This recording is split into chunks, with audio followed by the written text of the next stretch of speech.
Welcome back to my channel. कसे आहात तुम्ही सर्वजण? आय होप तुम्ही सर्व आनंदी असाल आणि मजेत असाल. तर आजच्या ब्लॉगची सुरुवात ही सकाळीच करते. पहाटे 7 वाजता. एवढं ऊन तर पडलंय पण सोबतच एवढं जास्त धुकंही होतं. आता रोज सकाळी माझ्या सासूबाई म्हणजे आई 7 वाजता जात असतात मेडिटेशनला आणि घरी येतात 8:30-9च्या दरम्यान तर येतातच. तर येते वेळेस आज त्यांनी एवढे सारे फुलं प्लांट्स जे आहेत तर ते आणले होते आणि हे सगळं काही माझ्यासाठी सरप्राईज होतं आणि हे आणायचं असं काहीच ठरलेलं नव्हतं. त्यांना येता येता एक झाडवाला त्यांच्यासमोरून जात होता आणि मला आवडतात म्हणून त्यांनी मग काही फ्लॉवरची प्लांट जी आहेत तर ती घेतली आणि ॲक्च्युली ही जी झाडं आहेत तर ती माझ्याकडे ऑलरेडी होती पण ती सुकून गेली होती आणि ट्राय करत होते की त्यांनी परत रिग्रो करायला हवं पण असं काही होतच नव्हतं. त्यामुळे त्यांनी परत ती फ्लॉवरची प्लांट जी आहे तर ती माझ्यासाठी आणली. So thank you so much. खूप प्रेमळ आणि खूप छान म्हणजे अशी सासू आहे आणि ब्लॉगमध्ये तर तुम्ही बघतच असाल. असं चला आता दिवसाची सुरुवात तर माझी छानशा एका सरप्राईजने तर झाली. पण जरा किचनमध्ये चाललेली आहे गडबड. कशासाठी तर सांगतेच. तर आज आमचं ठरलेलं आहे ऑफिसमध्ये म्हणजे आम्ही सगळे स्टाफ वगैरे सगळ्यांचं ठरलं आहे की प्रत्येकाने काहीतरी एक वेगळा मेन्यू आणायचा आहे. तर त्यासाठी मी ठरवलं होतं की मी डाळबाटी आणणार आणि डाळबाटी आणण्याचं का ठरवलं तर त्याच्यामागचं कारण म्हणजे हेच की जेव्हा मी माझी डाळबाटीची रेसिपीची व्हिडिओ जेव्हा मी अपलोड केली होती तेव्हा माझी ती व्हिडिओ व्हायरल गेली होती.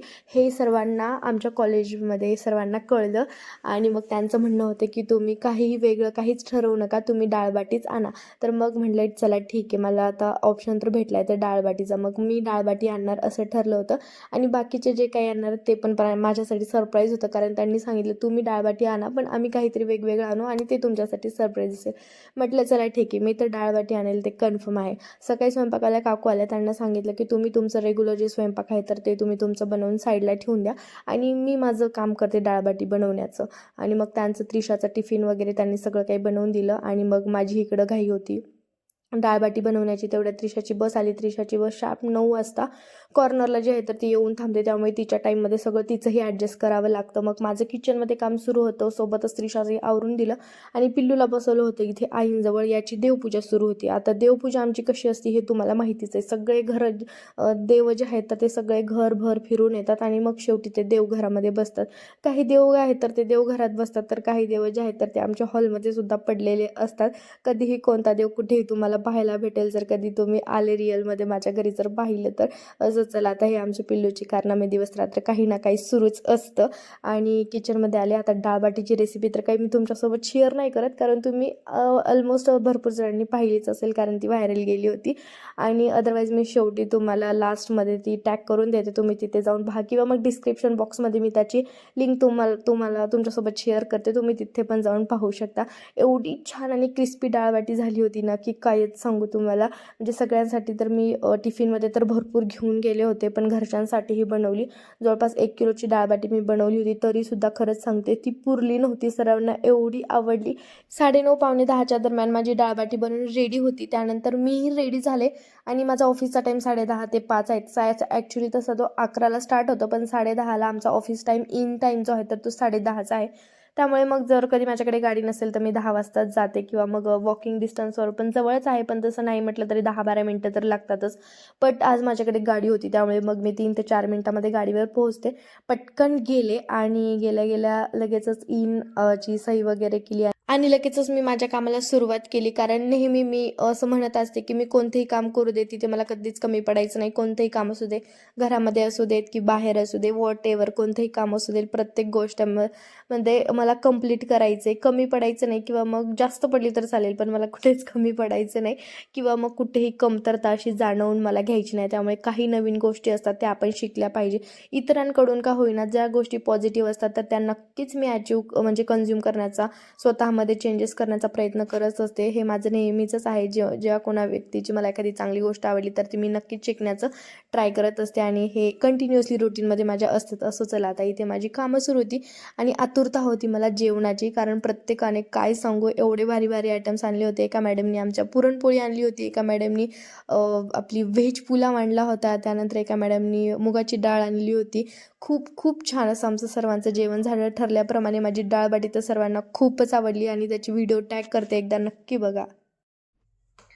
एक अर्धा तास झाला असेल मी जॉबवरून आले. मी 5:30 वाजताच आले. जॉब 5 वाजता सुटतो, पण घरी येईपर्यंत 5:30 वाजतात. जर कधी गाडी असेल तर 5:15 पर्यंत पोहोचून जाते. आज 5:30 वाजता आले आणि माझं डोकं एवढं जास्त दुखत होतं. आल्या-आल्या झेंडूबाम घेतला.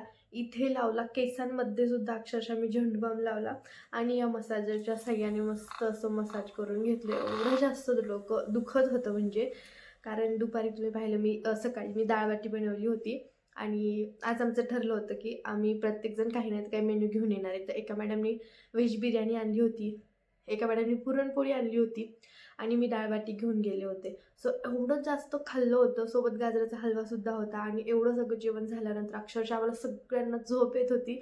लिटरली मी तर तिथे एक झोप काढली. खरंच एक अर्ध्या तासाची बसल्या-बसल्या मी तिथे झोप काढली आणि त्यानंतर घरी घरी आल्याच्या नंतर एकदम असं खूप डोकं दुखायला लागलं, कारण थंडी एवढी आहे की प्रमाणाच्या बाहेर विचारूच नका. दिवस असो की रात्र असो कंटिन्यू माझं स्वेटर घातलेलंच असतं. माझे शॉर्ट्स असतील, परत व्हिडिओ लाँग असेल किंवा शॉर्ट व्हिडिओ असेल, प्रत्येक व्हिडिओमध्ये तुम्हाला स्वेटर दिसतच असेल. असं झालं की स्वेटरचं आता कलेक्शन करू की काय, एवढी जास्त थंडी आहे. म्हणजे एक स्वेटर धुवायला टाकलं तर दुसरं हवंच ना. आणि तसं मग माझ्याकडे आहेत तसे बऱ्यापैकी 2-3 श्रग्स आहेत. हे असे श्रग आहेत किंवा मग 1-2 जॅकेट आहेत. एक स्वेटर पण आहे, पण मग मी ते बाहेर घालत नाही. असं चला आता थंडी तर आहे, त्याला तर काही करू शकत नाही. त्यानंतर घरी आले. खरंच एवढं जास्त डोकं जाम झालं होतं ना, घरी आल्यानंतर परत अर्ध्या तासाची झोप काढली. खूप जास्त झेंडूबाम लावून घेतला होता इथे. केसांमध्ये सुद्धा झेंडूबाम लावून घेतला होता. आता उद्या कॉलेजचा प्रोग्राम आहे, जो मी तुमच्यासोबत पुढच्या ब्लॉगमध्ये शेअर करेलच. उद्या 20 डिसेंबर आहे. म्हणजे संत तुकडोजी महाराज यांची पुण्यतिथी आहे.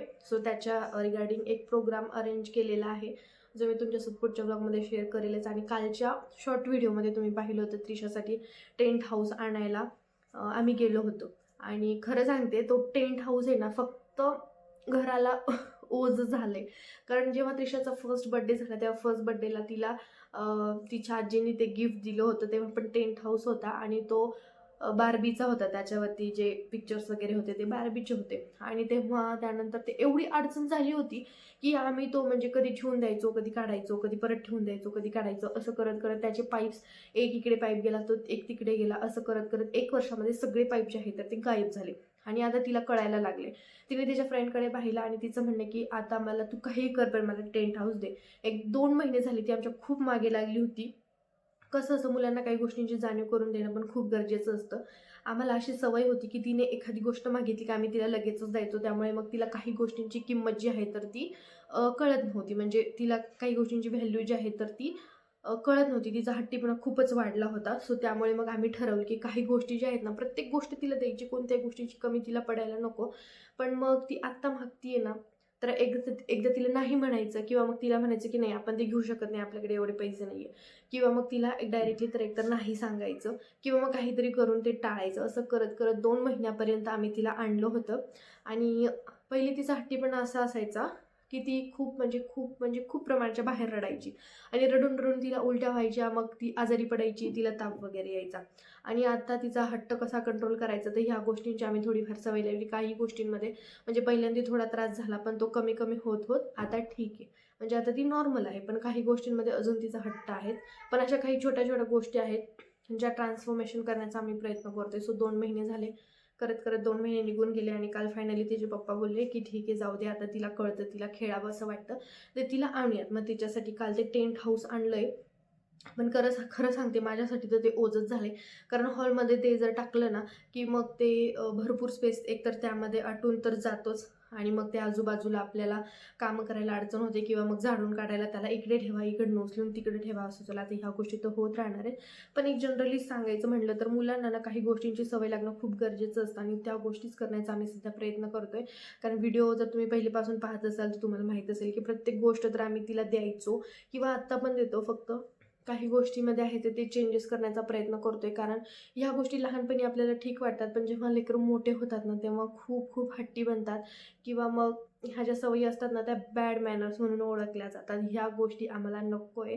सो त्यामुळे हळूहळू का होईना कोणतीही गोष्ट असो, एका दिवसामध्ये तर फरक होणार नाही आहे, पण एक ना एक दिवस नक्कीच होतो. तेच करण्याचा आम्ही प्रयत्न करतोय आणि यू शुड बी दॅट. म्हणजे तुम्ही पण ते केलंच पाहिजे जर तुमच्याकडे लहान मुलं असतील तर.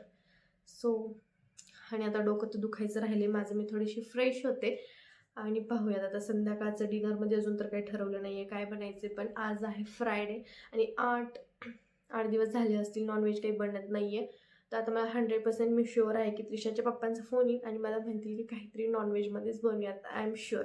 पाहूयात, पण आता काय होतं तर मी आता आधी फ्रेश होते आणि त्यानंतर मी माझ्या बाकीच्या कामांना लागते. गॅलरीमध्ये आल्यानंतर स्त्रीला आवडणारी किंवा मग स्त्रीचा छंद असणारी गोष्ट ती म्हणजे ह्या झाडांना येणारे फुलं जे आहेत तर ते तोडणे. आणि तो एकटाच असा व्यक्ती आहे घरामध्ये या झाडांवरती येणारे फुलं तोडतो. आणि त्रिशाही तोडते, पण ती सकाळच्या वेळी तोडते आणि मग देवपूजा वगैरे करून मग देवांना वाहते, असं तिला आवडतं. आणि आजही तिने स्वतः स्त्रीला समजावलं. स्त्री जास्वंदाचं फुल तोडत होता आणि तेव्हा तिने स्त्रीला सांगितलं की स्त्री तू हे फुलं तोडू वगैरे नको, आपण सकाळ झाल्यानंतर सकाळी मी तुला झोपेतून उठवेल आणि तुलाच ते फुल जे आहे तर ते तोडायला देईल, मग आपण गणपती बाप्पाला वाहूयात, असं एकदम छान पद्धतीने तिने तिच्या भावाला समजून सांगितलं. आणि मी जर आरडून ओरडून सांगितलं असतं तर त्याने ऐकलं नसतं, हट्ट केला असता थोडंसं, त्याने पण माझ्यावरती रुबाब दाखवला असता. पण ज्या पद्धतीने त्रिशाने तिच्या भावाला सांगितलं ना, त्याने लगेच तिची गोष्ट एक्सेप्ट केली आणि तिचं ऐकून घेतलं. आणि ही गोष्ट पाहून मला जरा छान वाटलं. असो, चला आता बहीण भावांचं रिलेशन हे असंच असतं. आपण कितीही आरडाओरडा करून तीच गोष्ट सांगा पण ती त्यांना एक्सेप्ट नसते, पण तीच बहिणीने किंवा मग भावाने सांगितली ना, मग ती त्यांना लगेच एक्सेप्ट असते. आता किचनमध्ये तर मी आले, पण आज खरंच सांगते डोकं खूप जाम झालेलं होतं. त्यात त्रिशाचा स्टडी घेण्याचा राहिला होता आणि त्रिशाचं ट्युशन तिला लावलं होतं, बट सध्या बंद केलं. थंडी एवढी जास्त आहे की घराच्या बाहेर दुपारी 2 वाजता सुद्धा बाहेर जाण्याची इच्छा होत नाही, एवढी जास्त थंडी आहे. आणि ट्युशनचा टाईम तिचा इव्हिनिंगचा होता, तर तेव्हा तर जास्तच थंडी असते. सो त्यामुळे मग सध्या तर तिचं ट्युशन स्किपच केले.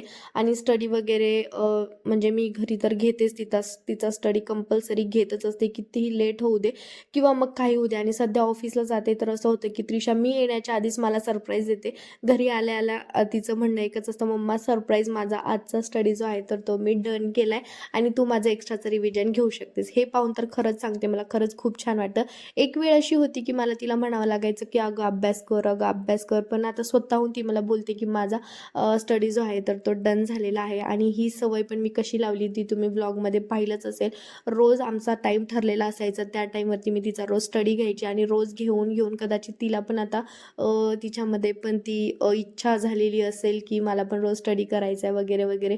आणि थोडंसं अधूनमधून मुलांना स्पीच देणं पण खरंच खूप गरजेचं असतं. इमोशनली असेल, परत इन्स्पिरेशनली असेल, प्रत्येक गोष्टीचं जे आहे ना तर ते त्यांना मोटिवेट करणं असेल, अशी स्पीच देणं खरंच गरजेचं असतं. मी तिला तिच्या लँग्वेजमध्ये किंवा तिला ज्या पद्धतीने लहान मुलांच्या लँग्वेजमध्ये तिला जसं समजेल त्या पद्धतीमध्ये काही गोष्टी तिला सांगण्याचा प्रयत्न करत असते. आणि हो, प्रत्येक गोष्ट तुमच्यासोबतही शेअर करतच असते.